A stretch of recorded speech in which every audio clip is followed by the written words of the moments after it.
¿Qué pasó con tu libro de Gandhi en la India? Que te querían matar y todo. Bueno, no, es que no solo... Todos mis libros, como están basados en historias reales, pues he tenido siempre problemas. Pero el pie de Jaipur también. Prácticamente todos. Porque cuando tú cuentas la historia de alguien que está vivo o que ha muerto hace poco, es muy difícil, es muy raro que tu visión coincida con lo que esa persona, con la visión que esa persona tiene de sí misma, que suele ser siempre mucho más edulcorada de la que uno pueda tener. Entonces hay roces.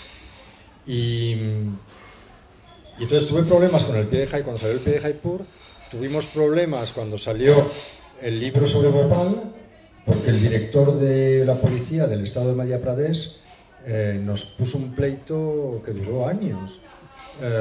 Y claro, el asunto era que en la tragedia de Bhopal la policía se portó mal, pero se portó mal porque los policías ganaban el equivalente a 50 euros al mes y no iban a arriesgar su vida para salvar a nadie.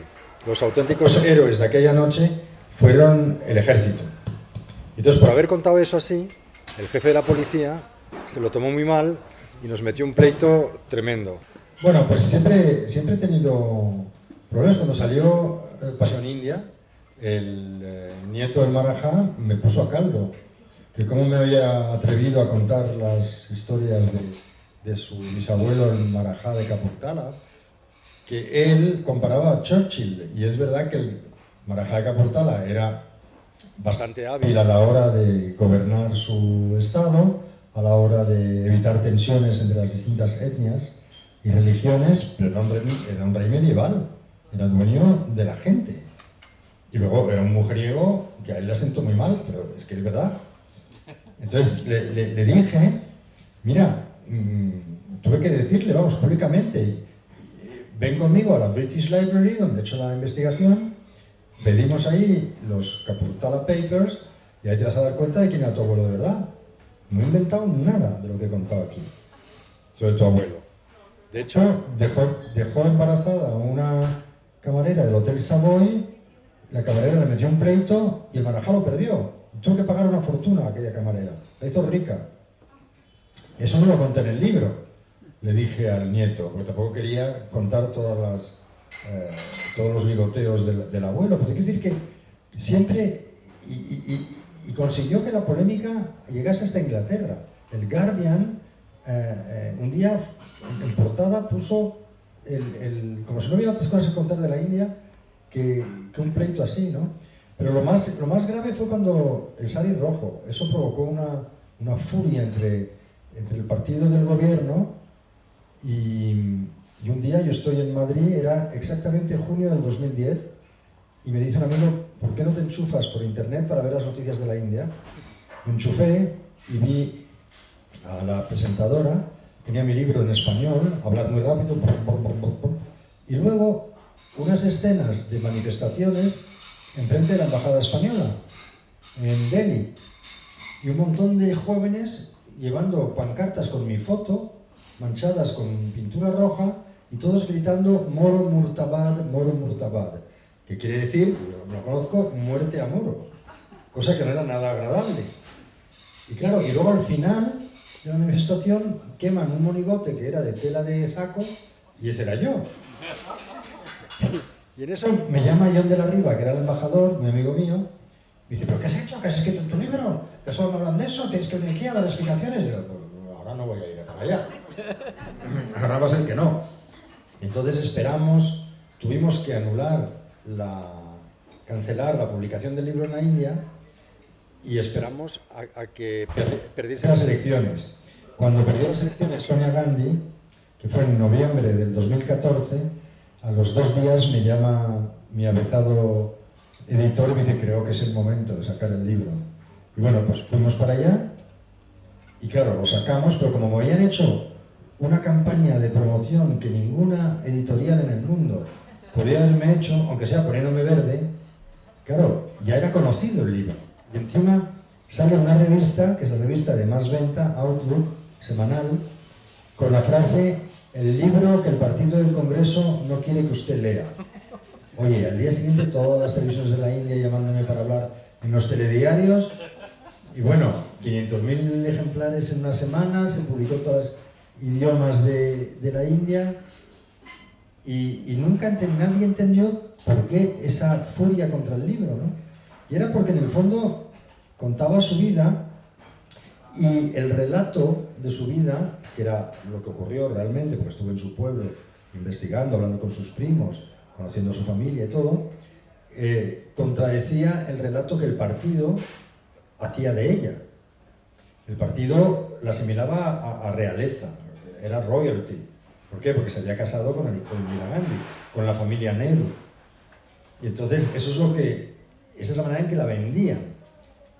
Pero mi libro venía a contar la verdad. Era hija de un pobrísimo campesino, dueño de 5 vacas, que después de la guerra, bueno, pues como muchos españoles y europeos, se fue a las barriadas de las grandes ciudades de Torino y ahí prosperó. Pero claro, eso no es... ¿Por qué? Porque algo como eso, que en Europa nos llena de orgullo, que un abuelo haya empezado de pastor y ha acabado presidente de un banco, eso en la India no se ve igual. En la India es de casta baja. She's the low caste. Y eso es lo que no querían en absoluto que se publicitase, ¿no? Entonces hicieron una guerra al libro que lo que hizo es un bestseller del libro, enorme. Porque claro, todo el mundo quería saber qué había contado de Sonia Gandhi, que era incontable, ¿no? Y no, y de hecho me amenazaron mucho con llevarme a los tribunales, escribieron a todos mis editoriales para pedir que retirasen los libros de las estanterías, de las librerías, pero nunca, me amenazaban mucho, pero nunca llegaban a poner una denuncia. Pero yo creo que sabían perfectamente que lo que estaba en el libro era defendible, o sea, no, me lo había sacado de ahí, o de una entrevista, o de alguien que me lo contó, o de algo que se había publicado, pero estaba todo más o menos documentado. Y acabé tan harto de tanto abogado y tanta amenaza y tanto lío cada vez que saco un libro, que dije, ahora voy a hacer un libro cuyo personaje esté bien muerto y sus abogados totalmente bajo tierra. Y entonces me fui a hacer algo más anterior en la historia y fue cuando decidí hacer la historia de Pedro I, el emperador de Brasil, el creador, digamos, de la nación brasileña y toda esa historia maravillosa de lo que fue Portugal y Brasil, ¿no? Que es el libro que me valió el planeta. Entonces sí, cada vez que escribes sobre gente viva tienes siempre ese tipo de problema, porque ya tocas la llaga. Hay algo ahí que... las verdades molestan mucho, además. Y luego en la India, claro, esta gente está muy mal acostumbrada, porque los bisnietos del Maharajá van a Kapurthala y tienen una fila de campesinos que les pesan los pies todavía hoy. Entonces todavía se creen, pues eso, lo que se creían los Marajás, que eran de origen divino, por eso eran tan excéntricos. A un Marajá no le podías pedir que se comportase como alguien de clase media, porque entonces le daba la impresión de que no era de origen divino. Tenía que demostrar constantemente que él era diferente a los demás. Entonces rivalizaban en las locuras que rivalizaban, ¿no? Pero tú has traído unas fotos, ¿no? Unos álbumes con fotos de Anita Delgado, sí, eran los recortes de periódico, ¿no? Es que ella y el Marajá de Kapurthala eran los primeros personajes así como de papel couché. Vamos, hubieran hecho las delicias de Ola, si Ola hubiera existido entonces, ¿no? Porque viajaban mucho, salían en todas partes y tenían una vida muy, muy glamorosa, claro. En los años, en el 16, sí. Bueno, tiene fotografías hechas por ella, sí. pero en varias partes del mundo, o sea, sí. sobre todo Egipto, sí. Y varios sitios. O sea, sí, el indio que sale en los Tintín fue inspirado por el Marajá de Kapurthala. Él dio la imagen de la India afuera, porque era el único que viajaba, los demás eran los patanes, que llegaban en sus estados. Pero claro, eran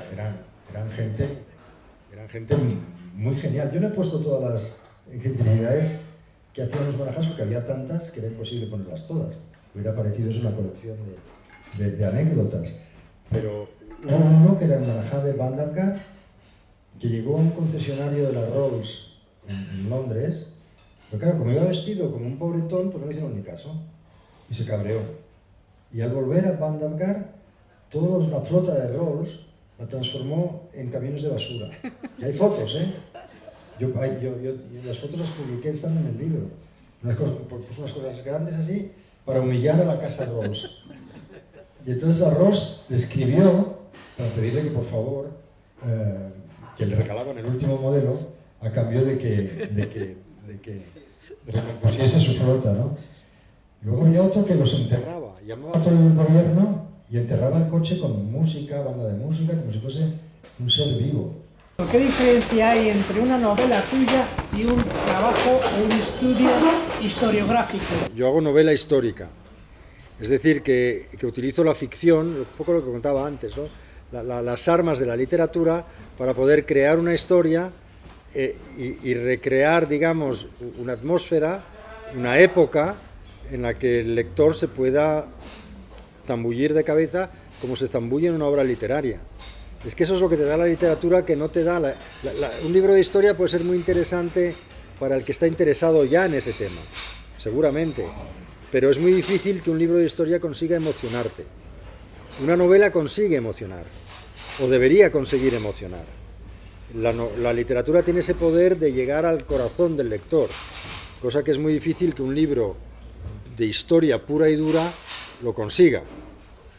Lo que pasa es que a mí me gusta que mis novelas, como decía antes, estén lo más cerca posible de lo que fue y de cómo ocurrió todo. Pero, por ejemplo, hay diálogos. Obviamente yo no estaba ahí, esos diálogos son inventados, esos diálogos son ficción. Pero también es verdad que esos diálogos están basados en una documentación previa que yo interpreto.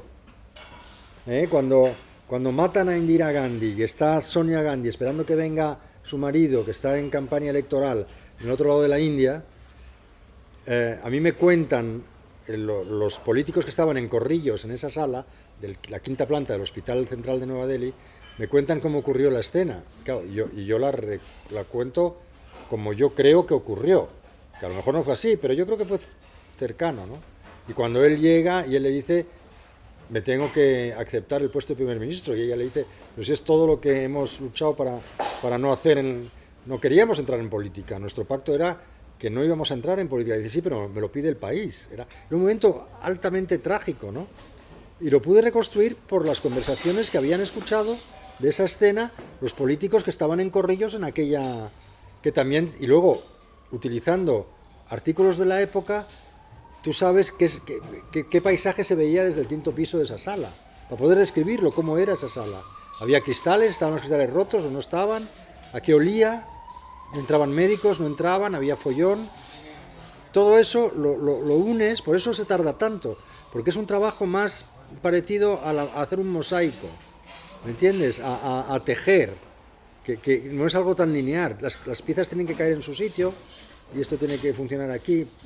Es muy trabajoso, es muy meticuloso, pero en este sentido siempre digo, el libro de Guastavino no es un libro de arquitectura, es la historia de un tío genial que se largó y resulta que es arquitecto, pero no es un libro de arquitectura.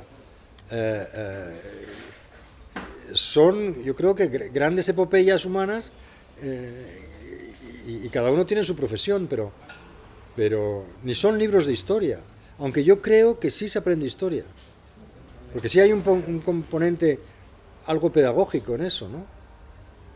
Solamente un matiz. El punto fuerte está en la realidad que tú recuperas, rescatas, aunque luego tú la interpretas o la integras, pero lo fundamental es el hecho real. Sí, en ese sentido, para mí sí. Es el hecho histórico, por Sí. eso me refería.